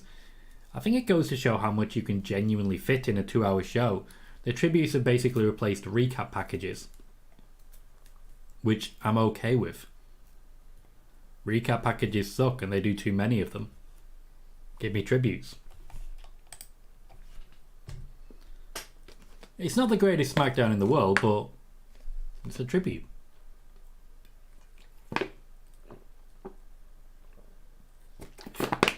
It's memorable, I'm not going to get bored. What more do you need? Jack says, isn't Bobby and Street Profits supposed to be heels? Because Bobby walking down the aisles, high-fiving everybody like a face. They will be heels. It's just going to take some time for Bobby Lashley to get in their heads. They are very much starting as faces, as the Street Profits were, and working towards going heel. They will be a little bit more hardcore, a little bit more intense. That's the plan.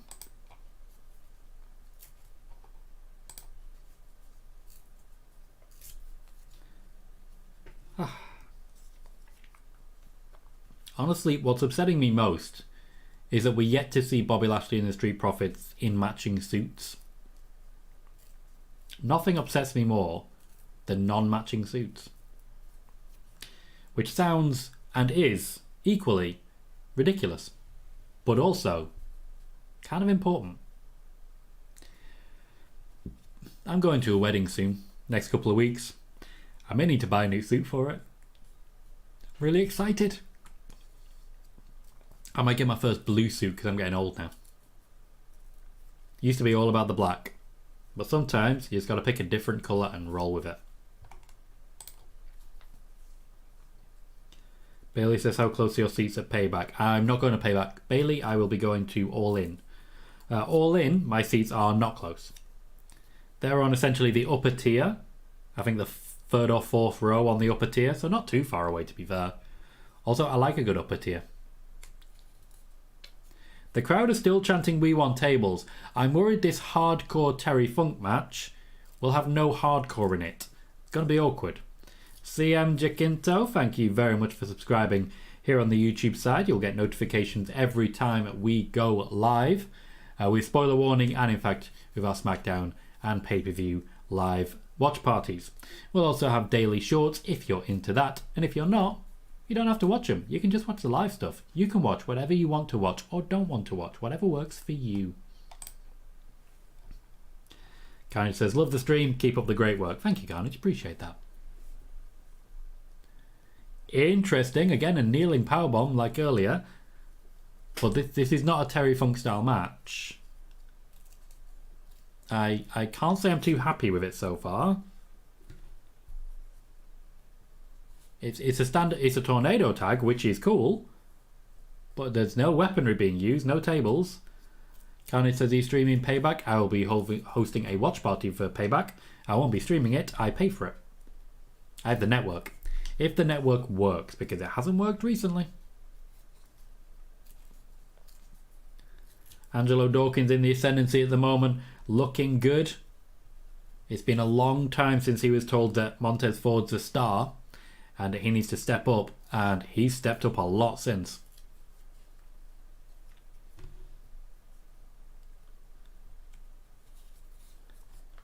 A very high-flying blockbuster and a good old-fashioned suck it. And Butch gets involved. Perfect timing. Perfect timing there. Bobby Lashley so far keeping himself to himself on the outside. I'll be interested to see if that changes. No worries, Bailey. No worries. I feel sometimes like I might come over a little bit aggressive because I get a lot of apologies for things that I don't really feel need apologies for. Like, I'm usually having a laugh. Sean says, I hope for WWE 2K24 we get a Bray Wyatt showcase mode to honour him. That could be a good shout. If they decide to do that, they may have different plans. But I know Bray Wyatt was recently added to 2K23. C-Max says, I agree, nothing extreme thus far. Carnage says, is this stream watch party? Yes, it is. The idea is I'm essentially providing alternative commentary as an option if you're actively watching SmackDown. Now, if you're not watching SmackDown, it's a very different show. But you might still watch and enjoy Spoiler Warning Carnage. That's where we do most of our news. Today, for example, we had some Payback spoilers. We had details of what was going to happen on this SmackDown and a bit more from that. Superplex, Frog Splash. Surely that's going to be it. In the end, that was 2 1 counts. 2 1 counts.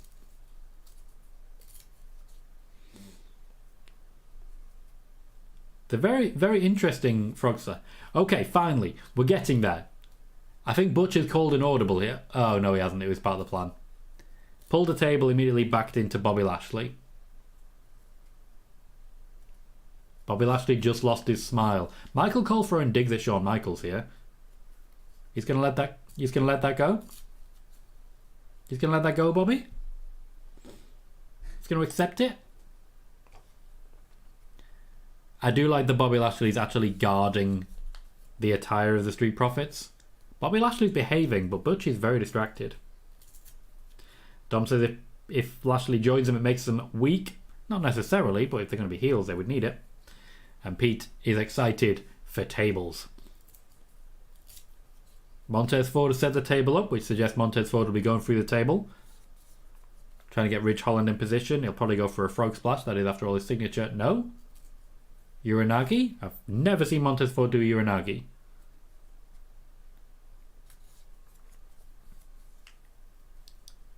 I'm really not sure. Okay, that was pretty cool. It was a weak little kick, but we got there. can't think of many moves they use that will put people through tables. Megan says Butch versus Lashley could be fun to see. I think Sheamus versus Lashley is where I would go. And I don't think I need to tell you why. Bobby Lashley has now got involved. Spears Butch as well. Now we know why it's hardcore. I don't necessarily believe the Street Profits are aware of it. And there's the new finisher, which is basically a swapped over 3D. Bobby Lashley, as a heel, has helped the Street Profits pick up the win. Angelo Dawkins saw it. Angelo Dawkins definitely saw it. Montez Ford, maybe not. He's celebrating. But Angelo Dawkins shot the hell of a look at Bobby Lashley there. I'd love to see an angle. See if Angelo Dawkins saw it. Okay. Bobby Lashley didn't lose his glasses. He kept his glasses on with a spear and a full forward roll. That is talent. Angelo Dawkins is letting his hand be raised. Looks like heels to me.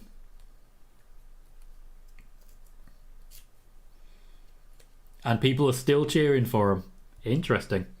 Hector says former ECW champion Bobby Lashley getting hardcore. Yeah, really hardcore match. We have our first Firefly Funhouse. I remember how baffled I was when this first aired. Next up, LA Knight. He'll be taking on Finn Balor in the main event. This is our Bray Wyatt tribute match.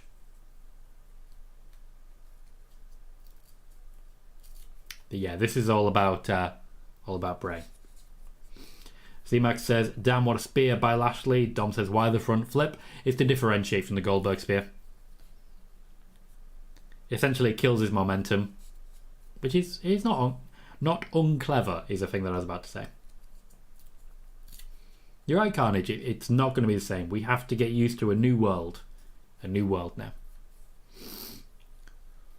Ooh. So yes, LA Knight versus Finn Balor. Next, for our main event, we have half an hour left. We have seen a few more tributes. I think there's probably at least one more Terry Funk tribute to come. And we'll see how it goes.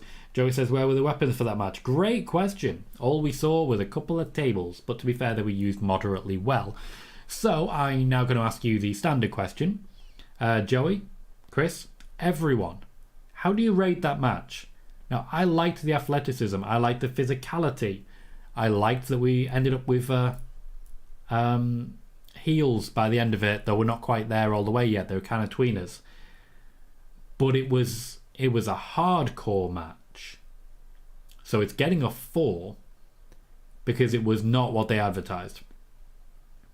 In a hardcore match, they had one spot which was technically illegal in a proper standard match. 4 out of 10 for me.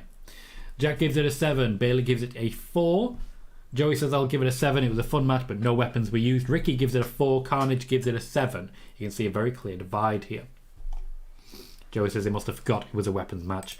C-Mac gives it a 7. Hector says 7. Wanted more hardcore. That's very much the split for me. We have a very interesting setup. Brad says 4, exactly what Tom said. So we literally have 4s or 7s and nothing in between. I have questions. John says Bray's last opponent versus The Fiend's first opponent. Nice touch. Yep, I agree. It will have been a volunteer basis. They will have asked for people to put on a tribute match, and LA Knight as the last opponent would have been a shoo-in.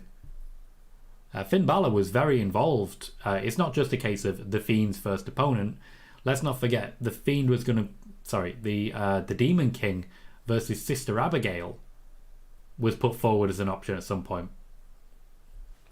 Chris says 6, it was basically a tables match. It was. The pin at the end was superfluous. And I just want to say thank you, because I don't often get to use the phrase superfluous. And it feels really good to be able to slip that in without really thinking about it. Superfluous. Superfluous. Superfluous.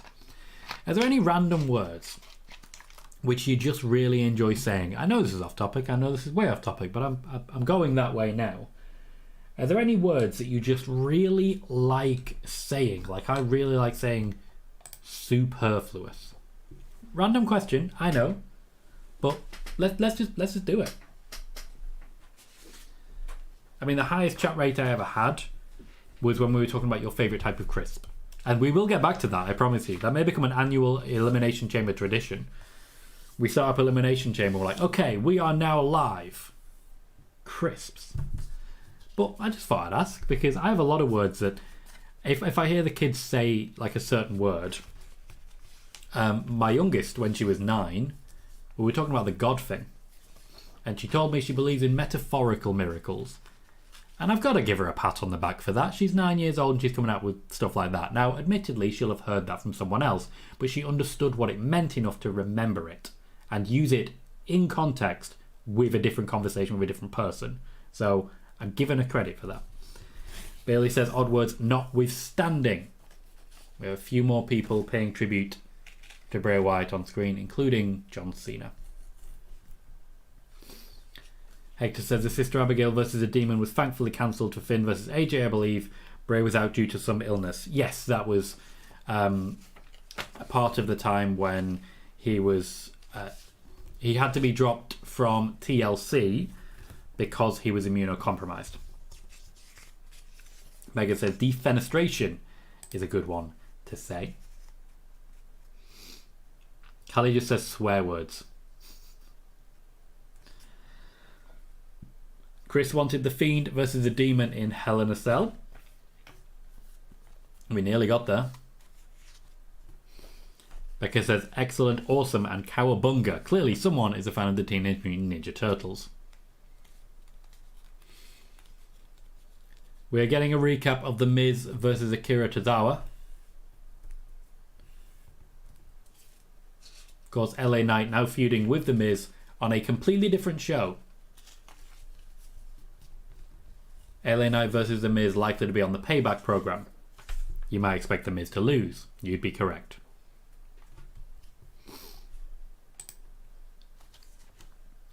Megan says, oddly, my nieces both love it when I say cabbage for some reason.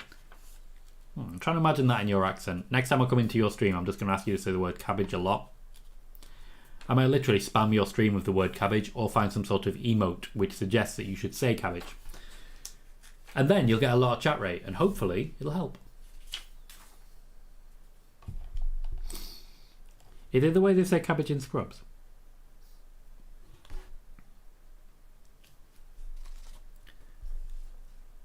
The commentary team seem to be back in their groove, but Michael Cole seems a little out of it.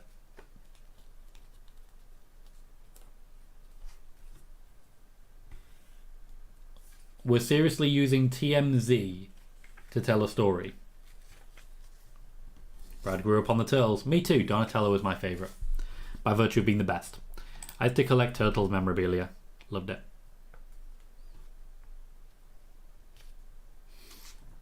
Sean says I thought Miz would lose the match he defeated Ciampa in as well.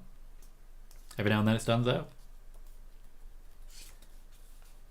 I actually kind of like what they did there, because that's in and out of kayfabe. Like, he's in kayfabe, but they've literally stopped him in the street. It's good stuff. Megan says it may be a while. My laptop is resting due to not being able to charge. Need to save the remaining battery for essential stuff. Right, fair enough. That's a shame.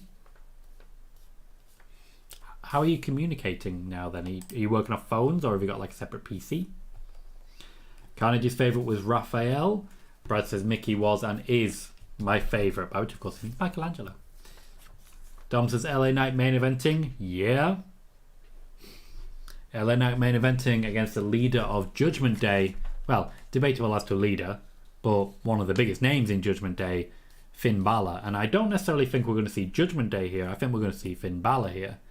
We're essentially getting a Raw main event on SmackDown, but considering the circumstances, I ain't going to question it. I'm just going to be grateful for it.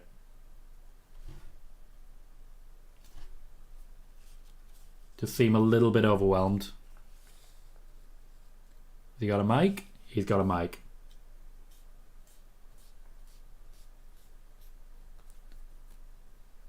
Something to say?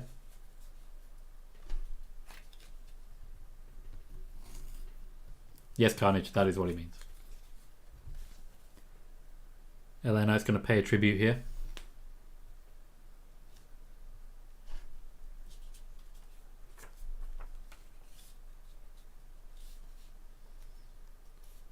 This is going to be very real.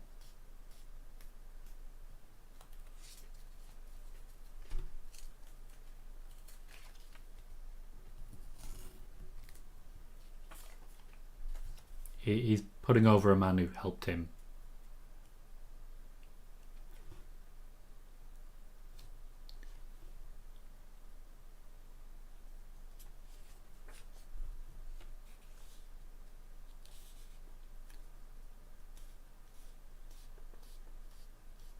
He's living in kayfabe, but he's still showing respect. It's well played.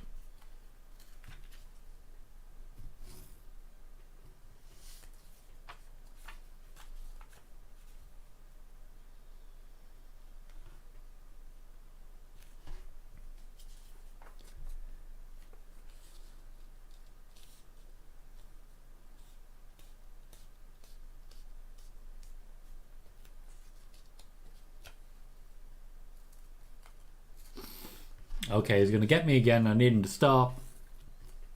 Jack says, do you think Miz will try to make LA Knight lose? Yeah, probably. I still think he's winning. Bray would have wanted. And Finn Balor's in a position to lose to anyone and be fine. The Fireflies are back.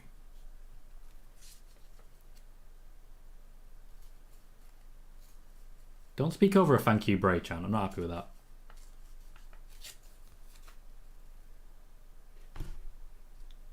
Okay, he's speaking over it to feed it. I get what he's doing. I'll forgive him.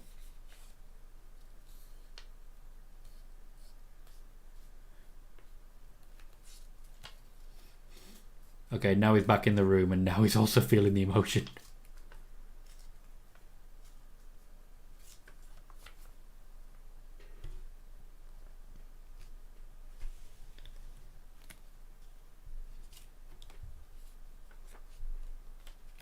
Pretty good Miz impression, to be fair.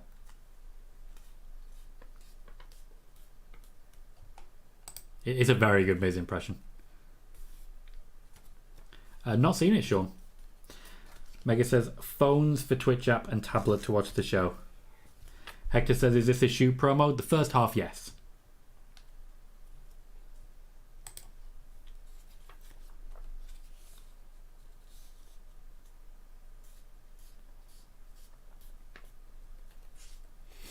I mean, breaking the fourth wall there.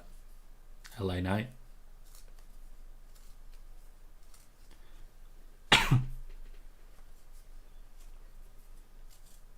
Yeah, this has ended up being quite a long promo, but I respect it.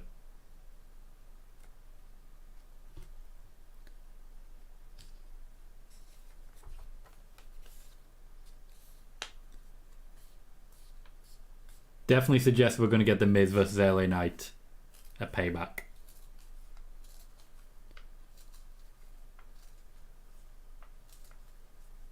Looking at the camera.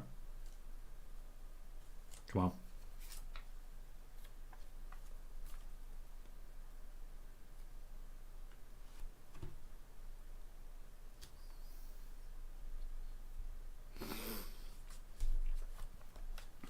Okay. They've been doing their tributes, but they've largely been highlights. They've been separated from the emotion. That was not separated from emotion.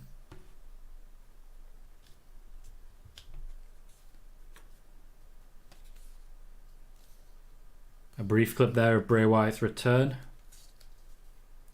Logically, this does suggest that they are making the ad revenue from those clips and videos available for the family, just as a way of working that. Jordan says, wow, that hit me. We have no control over it. Sometimes things just hit you. 38 is indeed pretty young, Anaf. Pretty young. Too young. Far too young. We all need to look after ourselves and look after our hearts. If there's a lesson you take from this, look after yourself, look after the people you love. And thank you very much for subscribing, Arnath. I appreciate that. Bailey points out that LA and I did reference a stunt double. Damien missed out. Hector caught that as well. Bailey said, oh, this is interesting. I'm reading this one. Damien Sandow was my pick. This is from Bailey. To play Elias when Ezekiel was around would have driven KO crazy. That would have been fun. That would have been amazing. Kali's given the promo a huge 9. The mid stuff was okay. Everything else was glorious. So our main event, which will be starting after this commercial break, is Finn Balor versus LA Knight. Personally, I have LA Knight picking up the win on this one, but I'm not important here. What do you think? Do you think LA Knight will be picking up the win, or do you think Finn Balor will get his moment? Joey says a spear by Lashley was crazy. The man can do it. The man can do it. Megan says LA Knight is a 10. Promo is a 7.5. I do miss you sometimes, Megan. Dom says, I think I got here with you reporting his release. Glad I'm here. Those were the early days of this channel, and it was grief in a different way in that moment. Even just in this channel, we've had a journey when it comes to Bray Wyatt. A lot of people are here because of my report that he was signing a new deal. A lot of people are here because of my report that he'd been released. Some people now are here because of yesterday's stream, when I just came on to share grief. Bray Wyatt is written through this channel, and I wouldn't have it any other way. Carnage thinks Finn Balor will pick up the win. Ricky also thinks Finn might win because of The Miz. Joey just wants to point out that he likes Lashley and Braun Breaker's spears. There are some good spears in the WWE. Edge does not have one. Megan says, it's me, it's LA Knight. What do you expect? He's pretty. He is quite pretty. I like his facial hair. And also the rest of his face. Dom says, thank you, Tom. You're a blessing. You're welcome, Dom.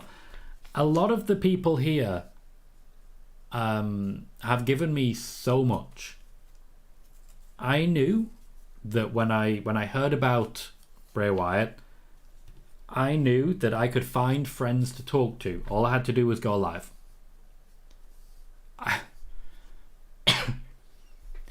I don't really focus too much on the money and stuff like that. You guys know this. I'm not sat here saying, oh, you should donate, you should become a channel member, blah blah blah. That's not what I do. But what I do like to do is just jump on, talk to my friends, and have a good laugh, and try and make shows a bit more enjoyable, because at times they're really not. So that's my focus, and I feel very blessed by the fact that I know if I go live, there'll be people here. There'll always be people here. That is a wonderful feeling. Finn Balor is heading down to the ring solo to his Judgment Day theme. Jack says LA Knight's going to win, but I think Miz is going to get into it. Joey says Edge's spear looks like an 80-year-old trying to do it. Oof. Carnage thinks it'll be Seth versus Finn at Payback. It won't. It will be Seth versus Nakamura at Payback. That's already set. Hector says, Tom, did you see Edge say he had an extension offer from the WWE in his inbox? Yes, I did. It's very nice of him to confirm my reporting. After all, that is exactly what I said, that there is an offer on the table from the WWE and it's up to Edge if he takes it. Sean says, does Grayson interrupt John Cena again? Grayson Waller's involved very differently at the moment. He's working with Austin Theory, and next week he'll be in a tag match against Santos Escobar and Rey Mysterio. So I suspect he's moved on and will not be directly involved here. The bell rings with 15 minutes left. There will be at least 3 minutes of commercial break. So I'd imagine we're going to get about 10 minutes of wrestling here. But this should be the match.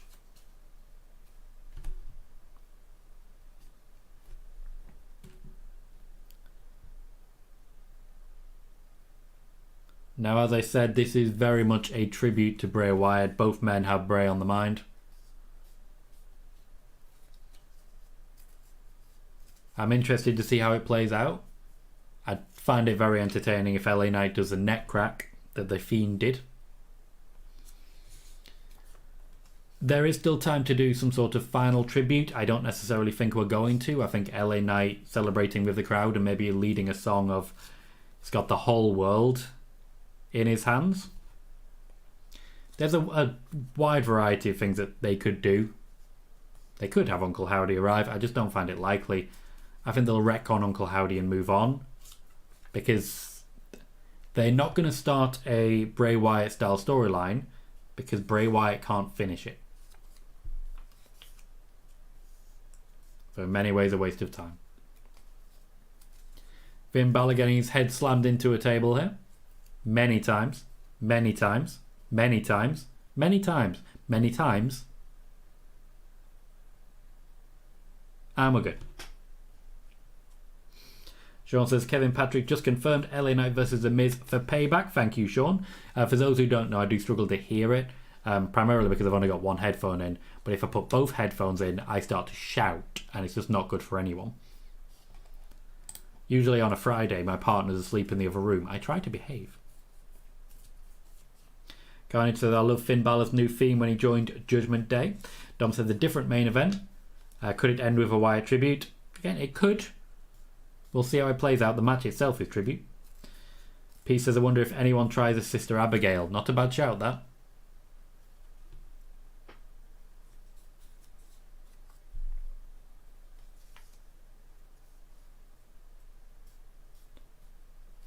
Before we go to commercial break,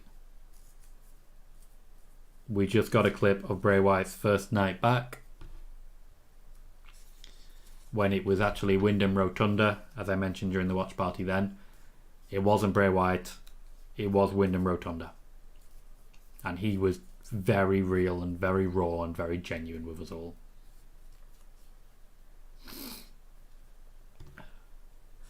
Jack says, if Grayson isn't seen as opponent of the India show, who will Cena be fighting? Don't know.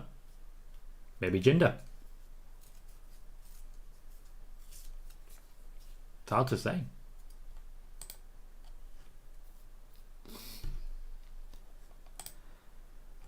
So we only have 10 minutes left, and honestly I feel very proud of us for surviving some very emotional moments here. I know that I broke slightly. I'm not going to apologise for it. I had a little cry, and honestly I feel a little bit better for it.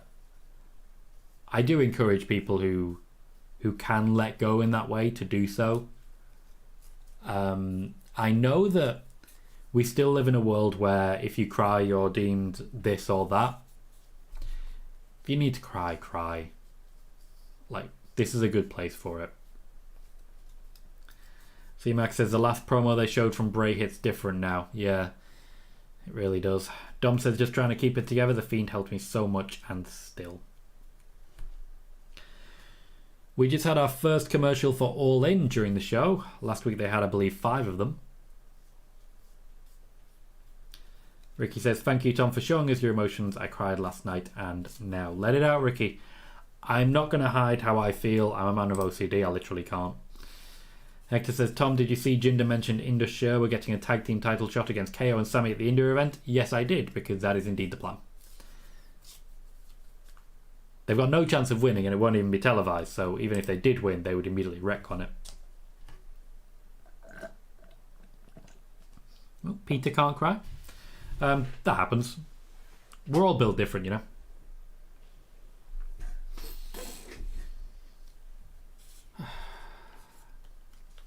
Welcome, Wild Jack.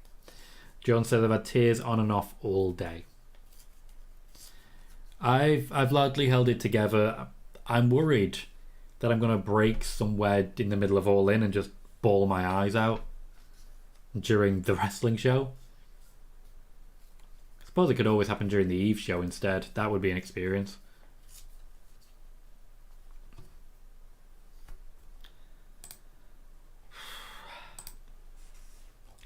Control yourself. I'm all good. I'm all good. They're advertising WWE Raw while the main event is literally ongoing. It is Falls Count Anywhere, Becky Lynch versus Zoe Stark. If it's Falls Count Anywhere, that means Trish Stratus can get involved. They're talking about brutality. It's going to be 2-on-1. We all know how it's going to go. I don't blame you, Carnage. I really don't. It's a very emotional time. Megan says, a distraction. Behold my new emote. Did it work? Yes. Yes, Megan, it did. It did work. I do want to point out, Megan, as you're in the Discord, if you want to drop into the mod chat where you are a mod, you can always talk to Sai and see if he can do any designs for you. As you know, Sai's been very good to me. Created this one right here, this one, and a number of others. He's just created a whole load of overlays for the reviews I'm going to be recording. And if you're interested in anything like that, I think Sai's going to be your guy.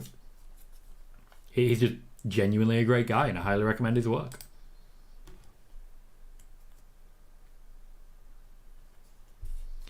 I get that, Jack. Yeah, I was just settling into bed when I got the I got a DM from one of the community here.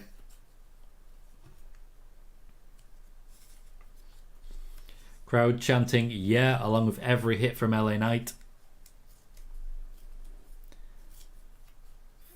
They're running pretty smooth. I think there's a bit of chemistry here. Two very experienced wrestlers who haven't worked together too well. Dom says, save both competitors and have Bray's laugh. Light off, save both of them.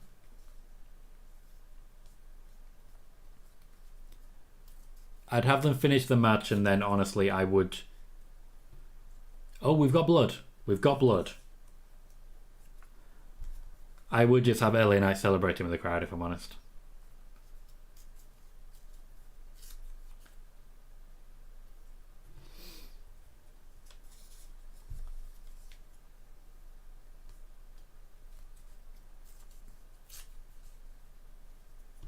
Balor with a side Russian leg sweep, a move you do not see much anymore.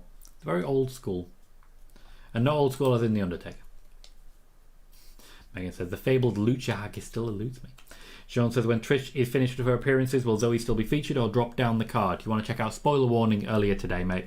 Answer that question. Hector says, I haven't broken from a wrestler dying like this since we lost Eddie. Especially his Hall of Fame induction video definitely had me in tears. And I'm sure Bray Wyatt's induction video will be much the same. Finn Balor getting into the match, but he's the heel, so good luck to him. Literally just gets clotheslined the second after I say that.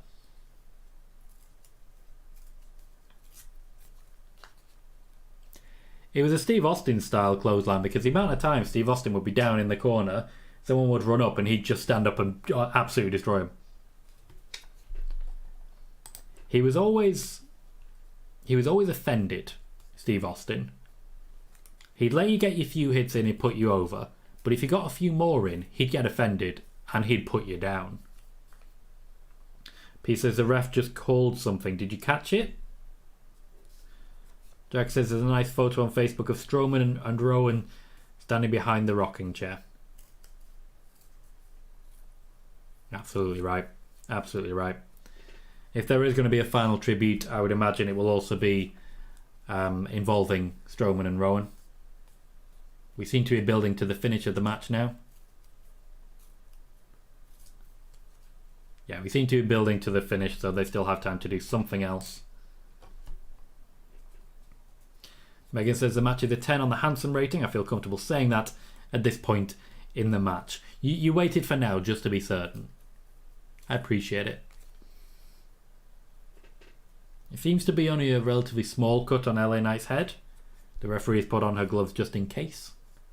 And just made a very rude sign to LA Knight.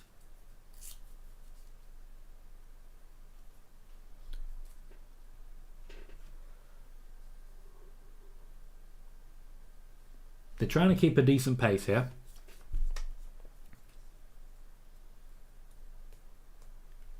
The match itself, the quality's okay. No issue with it. They're getting a decent pace going. Ricky says, Tom, I want to thank you for being here for all of us. We needed someone to vent to or just to talk to. You're awesome, Tom. We all love you and appreciate you. You're an awesome person. It feels awkward reading those out at times. But we've had quite a few of those recently, and I'm getting used to it. I appreciate you saying that, Ricky. I definitely have moments where I don't feel like I have much value in the world. Genuinely, streaming has changed that. I think going live has given me more confidence than anything else.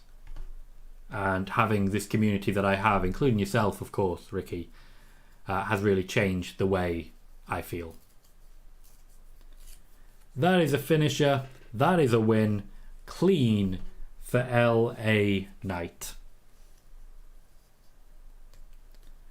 The face wins to finish the night. Someone already guaranteed popular with the crowd. That's how it should be.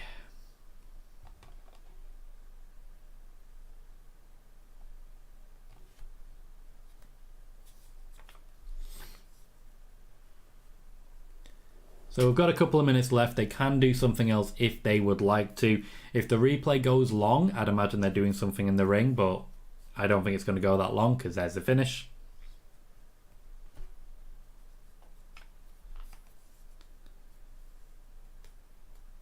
LA Knight has vacated the ring.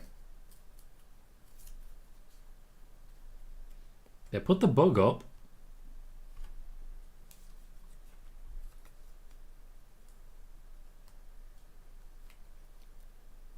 Yep.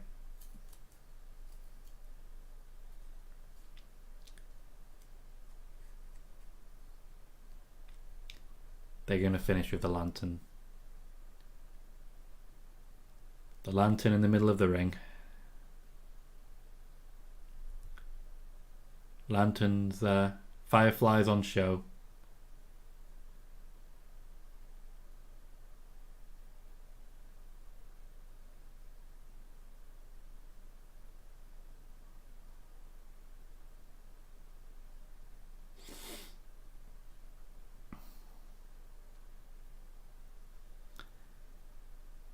A thank you, Bray, from the crowd. Eventually that lantern's going to go out. We all know it.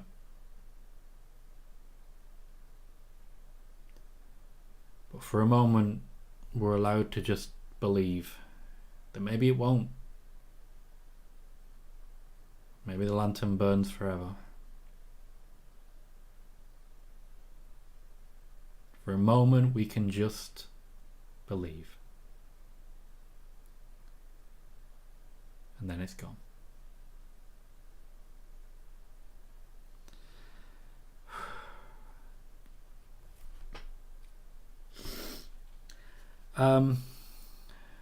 I hope I've been a good host. I've in my head quite a lot there, and obviously thinking my own thoughts a little bit with everything that's happened. Bailey says, thank you for the shows tonight. Enjoy the weekend. Thank you very much, Bailey. I appreciate that. Megan has linked to the Strowman Eric Rowan image, which I appreciate as well on the Twitch side. I hope to see all of you again soon. I will be live again on Monday for spoiler warning. There will, of course, be videos and shorts in the meantime from All In. At this point, I would like to just be very excited and hyper and telling you that I'm going to record a load of stuff, and but I don't know what's going to happen. I really don't know what's going to happen, to be honest. We'll see how it goes. I hope I'll have fun. I'm sure I will, but this was a good tribute, fitting, and allowed us all to say goodbye, which that's kind of everything you're looking for, isn't it? Until Monday then, I've been Tom Colohue. You have been fantastic. I'll see you all very soon.